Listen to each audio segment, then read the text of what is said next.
Deus tem o melhor. Agora, infelizmente, muitas das vezes nós perdemos esse enfoque.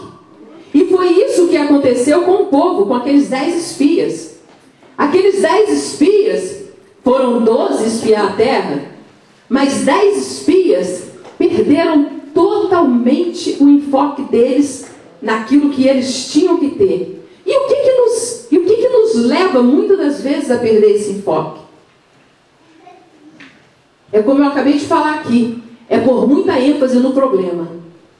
Muita ênfase. Você já viu aquelas pessoas que, às vezes, infelizmente, até mesmo quando chega para dar um testemunho, a tia Loura deu uma palavra muito boa aqui na virada do ano. Irmãos, a gente tem que parar.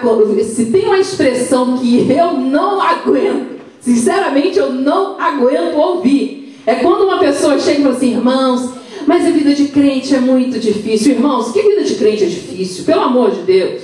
Hoje mesmo eu ouvi a Joyce Meyer falando, ela falou assim: o pior dia seu, o pior dia que você já viveu com Jesus, ainda é o melhor que você já viveu sem Ele. Então você tenha certeza de uma coisa: vida de crente não é difícil, vida de crente é a melhor coisa que tem. Porque no mundo, todos nós passamos por aflições, mas aquele que tem Jesus, nós temos a confiança de que Ele venceu o mundo para que nós fôssemos mais que vencedores, para que nós pudéssemos ser mais que vencedores. Então nós temos que tirar o enfoque do problema e ter os nossos olhos fitados em Deus. Mas o que é que nos faz dar tanta ênfase ao problema? Em primeiro lugar, falta de intimidade com Deus. Foi o problema desses espias.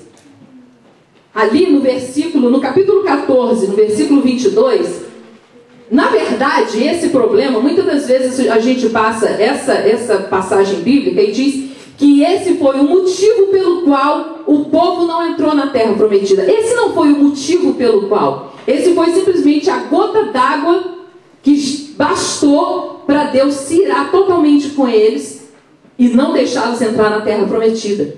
Porque no capítulo 14, no versículo 22, o próprio Deus fala que já estava cansado, porque por 10 vezes o povo dele já tinha tentado. Por 10 vezes o povo dele já tinha pecado. Reclamou da água, reclamou da carne, reclamou do maná, chamou de pão vil. Reclamaram. Se você quer saber todos os pecados que o povo cometeu, vai em 1 Coríntios capítulo 10. Você vai ver ali uma lista de coisas que o povo de Deus, o povo que era chamado o povo de Deus, o povo israelita, o povo que eu falei que foi planejado para dar certo, todos os pecados que eles cometeram por falta de intimidade com Deus. Porque muitas das vezes não é o fato de estarmos na igreja e de virmos à igreja todo domingo, toda segunda, toda quinta-feira, que nós temos a intimidade com Deus necessária para vivermos uma vida de mais que vencedores aqui na terra. É ou não é a verdade? É verdade. Infelizmente, muitas das vezes, nós estamos dentro da igreja, viemos em todos os cultos, mas nós não temos a intimidade devida. Irmãos, nós podemos ver muitas vezes dentro das nossas... Vamos transferir o relacionamento de igreja, de irmãos e com o nosso Pai Celestial, com o nosso relacionamento em família, marido, mulher, filhos, irmãos. Muitas das vezes as pessoas estão ali convivendo 24 horas, 365 dias no ano, mas não tem intimidade um com o outro. Às vezes a pessoa não sabe nem qual é a cor favorita do irmão, o que a mãe mais gosta, o que o pai mais gosta, não conhece nada na intimidade, na sua família, não tem conhecimento nenhum um do outro. E muitas das vezes nós, na igreja, nós faltamos com essa intimidade. E essa intimidade está aberta para todos nós. Cada um de nós podemos ter essa intimidade com o Pai se quisermos, porque Ele está aberto. Ele está aberto para que eu e você tenhamos essa intimidade com Ele. Mas cabe a nós buscarmos a Ele para que possamos ter essa intimidade com Ele. E esse povo passou por todas aqueles prodígios e maravilhas que Deus fez na terra do Egito, todas as maravilhas que Deus fez com o povo ali no deserto, e ainda assim eles não desenvolveram desenvolveram a intimidade com Deus, eles não desenvolveram a confiança em Deus que eles deveriam desenvolver para, na hora da crise, eles colocarem em prática aquilo que eles já tinham visto, aquilo que eles já tinham ouvido, que só bastava eles porem em prática. E assim eles trariam um relatório tão positivo quanto Josué e Caleb. A culpa não foi de Deus, a culpa não foi de Moisés, a culpa não foi do meio ambiente onde eles viviam, porque eles viviam numa igreja cheia do poder de Deus, é ou não é? Ali, você for comparar o povo de Israel com a igreja, era uma igreja onde acontecia milagres um atrás do outro. Era maná todo dia, um pão caindo do céu, fresquinho, codornizes que vieram, era Moisés falando a rocha e a água saía da rocha. Eles viram no Egito quantas coisas maravilhosas que Deus operou através de Moisés. Então, o meio ambiente deles era favorável para que eles tivessem confiança em Deus. O líder deles era um líder cheio do Espírito Santo, um homem cheio de compromisso com Deus. Então a culpa não era do líder deles, a culpa não era da igreja deles, a culpa era deles mesmo. A culpa era deles mesmo, porque eles não se deixaram ensinar, eles não abriram o coração deles para que eles pudessem crer e viver aquele movimento maravilhoso espiritual que estava vendo no meio deles. Porque quando chegou na hora da crise, eles não tiveram a mesma resposta positiva. Era falta de intimidade com Deus.